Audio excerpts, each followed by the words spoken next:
Going on, guys? Orange form coming at you. We got the aftermath, the NFC Divisional Round 2. Tampa Bay Buccaneers coming into town. Detroit Lions, Ford Field. Another Lions win, 23-31. The Detroit Lions are moving on, baby. We are moving on to the NFC Championship game versus the 49ers. We will talk about the 49ers in a few days. I got some stuff to do with that one. But let's talk about this game that happened yesterday. Injuries, Buccaneers, they lost safety Kayvon Merriweather during the game. He had an ankle. He was carted off. Hopefully he was okay. He's a special teams guy. Cornerback Jamal Dean had a bad back injury. He looked really shooken up. Couldn't even sit on his one side. Looked like he had a bad back. Obviously, he was a starting guy there, and they lost him for the game. Lions, man, we lost offensive guard. We lost Jonah Jackson during that game with a knee. Tight end Brock Wright broke his forearm right there, and then Ragnow got hurt during that game. Got rolled up on a Goff sack and hurt his. I believe it was his ankle or his knee, but he was in very, very, very excruciating pain. You could see it on his face. His face was beet red. Told Dan Campbell on the sidelines, "You're not taking me out. I'm staying in," and he stayed in. And that kid's just tough as nails. Hopefully, man, they're going to take it easy with him because we need him for this championship game big time. But, we lost a few guys there. Brock Wright and Jonah Jackson being one. So we lost a starter for sure in Jonah. And then Brock Wright, a solid backup tight end. We ended up signing Zach Ertz to the practice squad. We'll talk about that. I'll probably make a video on that later on, probably maybe tonight when I come back from work or maybe tomorrow. But we'll talk about Zach Ertz, man. That he's a practice squad guy and he's got some experience there, so he's had some pretty big years as an Eagle and a Cardinal. So, but let's get down to the stats. Tampa Bay Buccaneers, guys. Quarterback Baker Mayfield was 26 for 41, 63.4% completion percentage. He played well, 349 yards, 3 touchdowns. He was picked twice, sacked 4 times. I even said, he's going to be a guy that's probably going to have to drop back 40, 50 times. He's dropped back 41 times, and he's bound to make a mistake. The one interception wasn't even his fault, and the one he threw at the end of the game was. But he played a good game, Baker Mayfield, for all that's worth. Rushing the ball, they surprisingly ran the ball well on us. Running back Rachaad White had 9 carries for 55 yards. It wasn't a bunch of yards, but it was at a 6.1 yards per carry, which was pretty impressive. Then running back Chase Edmonds had 4 carries for 19 yards, 4.8 yards a carry. Baker even had 15 yards, but we held him to 89 yards rushing as a unit and under 100 again.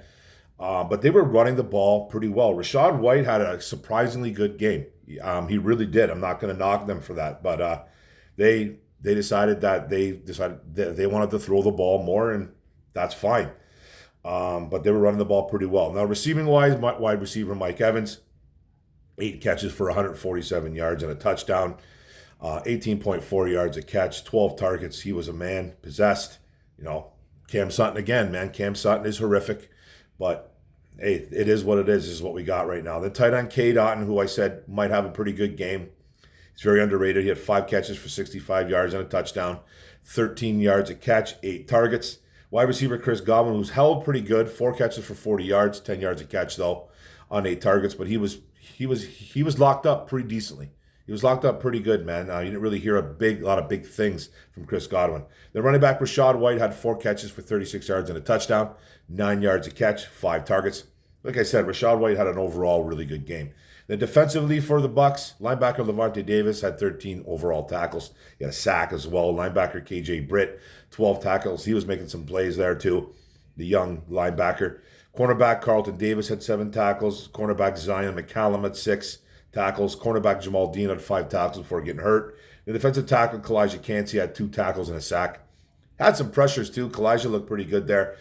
He was getting in, causing a little bit of havoc on that Detroit O-line. But let's get down to the Lions. Now we talk about quarterback Jared Goff. He was 30 for 43 and a 69.7% completion percentage. He played very, very, very well. Exceptional game for Jared. 287 yards, 2 touchdowns, no picks, 2 sacks. He almost threw a pick. He did throw one bad ball It wasn't picked off, but other than that, he was fantastic. He played a great game, almost a 70% completion percentage. He was playing very well, and he's getting signed, guys. I'm just letting you know they're going to extend him. They're going to extend him. This is all I wanted, man, from him. This is all I wanted was him to not be the reason why we're going to lose football games. Be one of the reasons why we're winning, and right now he's doing that. And he's taking us to the championship game, the NFC Championship game. So he's getting paid, guys. Just be prepared for it. He's getting paid. Now, rushing the ball, running back Jahmyr Gibbs, the rookie, had 9 carries for 74 yards and a touchdown, 8.2 yards a carry. He had a really nice, beautiful long run, 31-yard run. Got into space, absolutely abused Antoine Winfield on a run. Ran right by him. Then when Winfield kind of caught up to him, he kind of just pushed him down to the ground by the face mask. Jahmyr Gibbs is the real deal, guys. He is the real deal. He's a great running back. Let's hope this kid stays healthy. The running back, David Montgomery, had 10 carries for 33 yards, 3.3 yards a carry. Couldn't really get him going too much. Running back Craig Reynolds had 1 carry for 1 yard and a touchdown. It was on a 4th and 1, 4th and goal, whatever it was. One yard per carry. Biggest touchdown of one of the biggest touchdowns of his career. And it was on a crucial 4th down. The Lions needed to do it pretty much. You know, that game is getting tight here and there. So I'm really proud of Craig Reynolds for that. When needed, he comes on and he delivers. So, Goff even had 6 yards, man. Goff had 6 yards on 6 carries. So, he had a nice first down. He had a first down run on a push. I believe it was a 4th and go. I believe it was a 4th and 1 quarterback sneak, and I think he even had one carry for a couple yards there. But he ended up having 6 yards on 6 carries. So, yeah, man. He's not the most mobile guy, but he's getting the job done. Over 100 plus yards on the ground again. So, the Lions doing their thing on offense like they usually do. Now, receiving wise, wide receiver Amon-Ra St. Brown, another great game. 8 catches, 77 yards, a touchdown, 9.6 yards a catch, 14 targets. He is the go-to guy. Big touchdown, big fourth quarter touchdown for Amon-Ra, and a beautiful throw by Goff in the corner of the end zone. Beautiful throw, beautiful route. Everything was just perfect there. Tight end Sam Laporta had 9 catches for 65 yards, 7.2 yards a catch, 11 targets. Running back Jahmyr Gibbs had 4 catches, 40 yards, 10 yards a catch, 4 targets. Wide receiver Jameson Williams had 2 catches for 35 yards. They tried to throw a deep ball to him once, didn't happen. 17.5 yards a catch, 4 targets. Tight end Brock Wright on 1 catch for 29 yards a catch on 1 target. I wrote that one in there because it was the same play that they used on the Jets last year or a couple years back. Don't remember when it was. I think it was last year. Don't quote me on that, but it was on a 4th down. It was where Brock Wright on the right-hand side, pretends he's blocking, comes out, releases, and just kind of releases out to the flats, releases out to the middle, then comes out to the flats on Jared's left side. And Brock Wright's wide open. Brock Wright is wide open, and it was a good play call because I think pretty much thought, I think the Buccaneers thought that they were going to run the football. I thought they were going to run the football on the 3rd and 1. Fooled everybody. Fooled absolutely everybody. I think they had heavy load in there. And Brock Wright just released, and he was just wide open, and he scampered for 29 yards on a big play that the Lions needed. So good for Brock Wright there. I think he ended up breaking his forearm. I don't know if it was that play, but he ended up breaking his forearm.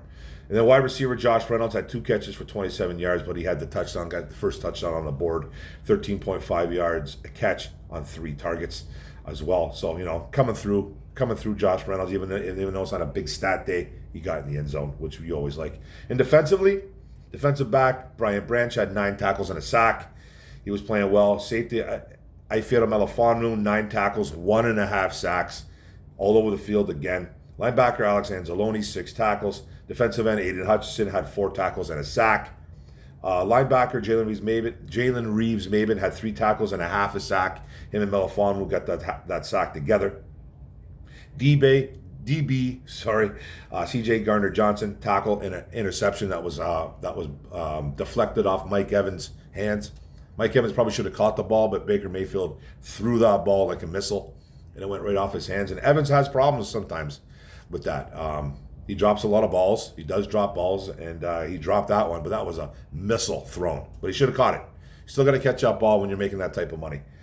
And C.J. Gardner-Johnson was right there, and he had the pick. Then linebacker Derek Barnes, 4 tackles and a huge interception at the end of that game to seal the win for the Detroit Lions. Baker never should have threw that ball. That's why I said that. I go, Baker's going to make a mistake. And he did. He didn't make many. But he made that one. He never should have threw that ball in there. And Barnes made actually a really nice catch. He had to extend his arms to go get the ball. It was a beautiful catch. Beautiful. It was good coverage too. But he shouldn't have thrown that ball, Baker. But glad for us that he did. And we won that game. It was all sealed up. Now, talk Lions offense and defense. Talk Bucks offense and defense. Just like I've been talking about it through the game. The Lions, man, they did their thing. There was a lot of guys out there that were hoping that, like I seen in social media, that they should have been running the ball more. I don't think they had a lot of success running the football, the Lions. Gibbs was getting he had a really nice pace going, kind of. He was running well. He was running hard. He had that long 31-yard touchdown. But, I think before that, he was at about a 4.7 yards per carry, which was really nice, which is fantastic. But Montgomery wasn't doing much. Reynolds barely plays. He had the big touchdown. They weren't running the ball well. Now, I think throwing the ball helped. There's people out there going, why are they throwing so much? Why is Goff dropping back 40-plus times? We don't want to see that. Well, the Tampa Bay Buccaneers were giving us all kinds of room in the middle, especially. If you listen to the actual broadcast, you can hear Collinsworth. Collinsworth was saying it. They're dropping everybody back. The Buccaneers were given room right in the middle for everything to happen. They were giving us lots and lots and lots of room. They were dropping. The linebackers would literally sprint 15 yards back, 10, 15 yards back once the ball was snapped. And then you'd see Gibbs kind of veer out and just sit there. Boom, dump the ball off to Gibbs. He'd scamper for 15 yards, 10 yards, 8 yards, whatever it was. Getting chunks. Amon-Ra St. Brown, crossing patterns. Reynolds on crossing patterns. Laporta getting a lot of work. The Bucs were giving us that. And why is Ben Johnson going to switch that up? There's no point. I know people want the clock to run and they worry. And I'm sitting there too, and I'm sitting there, oh man, maybe they should be running. But these guys are way smarter than us. They're way, way smarter than us, man. They just are. They just are, and they were giving us that. So why are you going to take it away? Goff was completing almost 70% of his balls. Why take that away when you're almost guaranteed a completion and you're still letting the clock run? I get it. Run the ball, runs the clock out, guaranteed. No matter what, there can always be a drop. Hey, Ben Johnson knows what he's doing. That's why he's one of the highest touted OCs out there that's going to be a head coach either next year or you're at whatever. That's why he's a lot smarter than us, guys. He really is, and they had a great game plan. The Bucs are going to give you something, abuse it every single chance you get. And then defensively for the Lions, they got to the quarterback a little bit, man. At 4 sacks, they caused us some pressure. They were kind of getting into the Baker's face, But guys like Cam Sutton, that secondary is extremely concerning. We do not have a good secondary, especially Cam Sutton. He gets abused every single week. Now, is he still hurt? I'm sure he is, but guess what? Everybody is. We are in week, we are in the divisional rounds. Nobody's healthy, and no one's at 100%. Cam Sutton is a liability out there. Okay, so our defense is really going to have to just do what they've been doing. Giving up the big plays, but trying to not let touchdowns in there. Baker had 3 touchdown throws, okay? He had 3 touchdown passes, man. So we got to keep that in check, too. But, they gave up the big yards. They played I thought we played the run okay. We were, I think we were giving I think this defense was giving a lot more respect to the passing game. They were trying to stop the passing game. So that gave White, and no disrespect to Rachaad White, none, because he had a good game. But we were trying to stop the pass first. So we have guys in passing defense, and then I think Rachaad White had a little bit better holes to run through. And it's not a disrespect thing to Rachaad White because he did run the ball well. But I think we were trying to focus on the pass, and we still can't stop the pass. But they did only give up 89 yards rushing, the defense. So the defense played well again. They only gave up 23 points. It's exactly what you want to do. You want to give 23 less points, 23 and less pretty much. I think 25 and less, maybe even a little bit less than that. It's tough, though. It's tough. And you're going to win ball games, man. You're going to win ball games in the NFL, especially in the playoffs. So the defense, I thought, kudos to them. They played well. The secondary is still a concern, and Sutton is just not good right now, guys. He's just not good. I just wish people I'm talking to people and they're like, Mark, they need to figure it out. It's not getting figured out, guys. I don't know unless they make a switch. And who are you going to put in there? You're not putting Stephen Gilmore in there right now. Unless you're going to switch over Kindell Vildor to the wide receiver one, then nothing else is going to happen. They're going to try to help Sutton. Kirby Joseph, C.J. Gardner-Johnson, Brian Branch, all those guys, Melifonwu, they're going to have to try to help out Sutton. Because Vildor is doing his job for the most part. He almost had a pick. The other day, yesterday too. He just missed it. He's playing a little bit off. He's playing some zone. He dropped back. He just missed the ball. It was completed to Mike Evans, I believe it was. So he just missed a pick, but he's been playing pretty decently, Vildor. So I don't know if they'll make that switch now in the NFC Championship game. All of a sudden, you're going to put Vildor on. I don't know if Debo's playing. I don't know if Debo's playing. He's got a shoulder problem going on.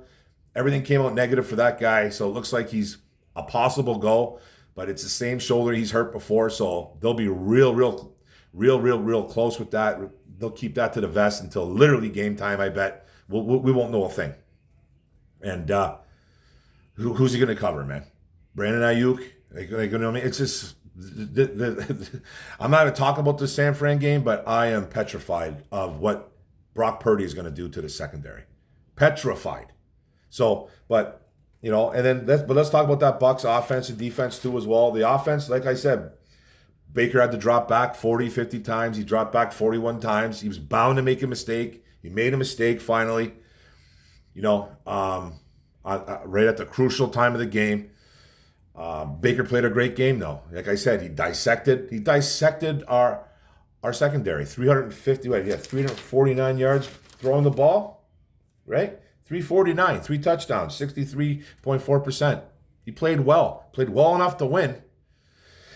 Our offense just played a little bit better. Our defense made some plays when they needed to.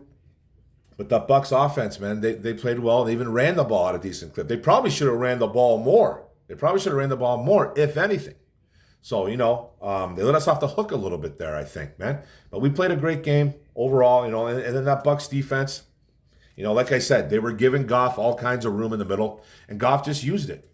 Goff's not stupid. He's not going to see guys in the middle wide open and try to throw the deep ball. And people get so mad at that. That he's just dinking and dunking. If you're getting first downs out of it and a couple downs, who cares? Be smart. That's what I want from Goff, to be smart, not try to make dumb plays, not be the reason, not throw interceptions. That's what he's doing right now, and that's all I wanted. Accountability. You know what I mean? I got people still trolling me. Like I said, they're idiots. Those people are idiots. It's like you can't criticize anybody. Why can't I criticize anybody? I give Goff his flowers when he plays well. I'll criticize him when he doesn't. It's just that simple. And right now he's playing balls out. He's playing great football. They're going to re-sign him. They're going to. It's going to happen, people. We're in the NFC Championship game. Win or lose, this guy's coming back on a 3 year extension, whatever they do. He's already got a year left next year. So they're probably going to add another 2, maybe 3 years to that. Expect it to happen. Expect it to happen, guys. And right now, I am okay with it. And I think any Lions fan should. The people that don't like him, they got their own reasons. That's fine. I criticized them because I thought it was justified why I criticized him. Okay? I really did. I really did. I'm making this video about Jared Goff all of a sudden, and I shouldn't be. But bottom line, he's playing good football. He's going to get signed here. He's going to get extended. He's going to get big money. I don't know what they're going to pay him, but he's going to get paid. He's getting paid, man. He's getting paid. He's going to be our quarterback for the next 2-3 years. for sure. For sure, he's here for the next 2 or 3. Guaranteed. And who knows after 30? Well, he's 29 now. Doesn't look like he's slowing down. Doesn't look like he's slowing down or anything, so he's not a runner. So you just got to protect the guy. Protect him, put some weapons around him, and everything will be fine. Get some good OC, get another good OC around him. Everything's going to be gravy. That's all I wanted, man.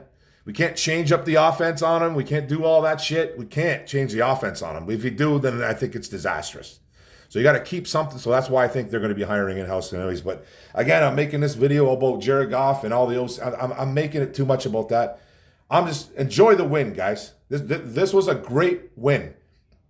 Nobody is giving us a shot in this NFC Championship game. Nobody will. Nobody's going to pick us. And if they do, it's going to be a sympathy pick. Trust me. No one's picking us.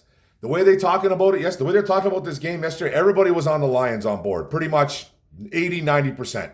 You saw a couple guys that said maybe the Buccaneers might pull out an upset here and there. And the Buccaneers played a good game. They almost did pull off the upset. But now, no one's giving us a shot against the 49ers. Not one person will.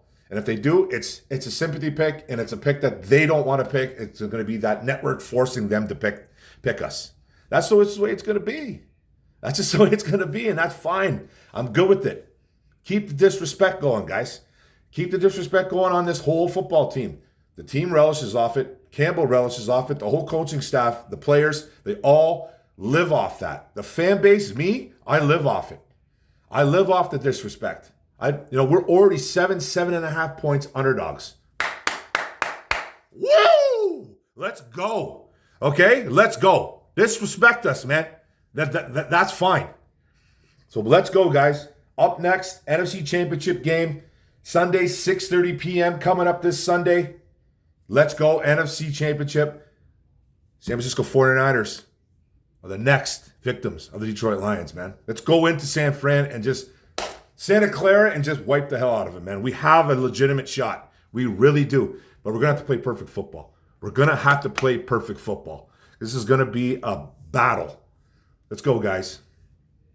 Don't forget to hit the subscribe button at the bottom right. Don't forget to hit the notification bell up top. Don't forget to like, comment, share this out. Let's go, guys. One pride, Detroit versus everybody. Lions victory, baby. Woo! Boom!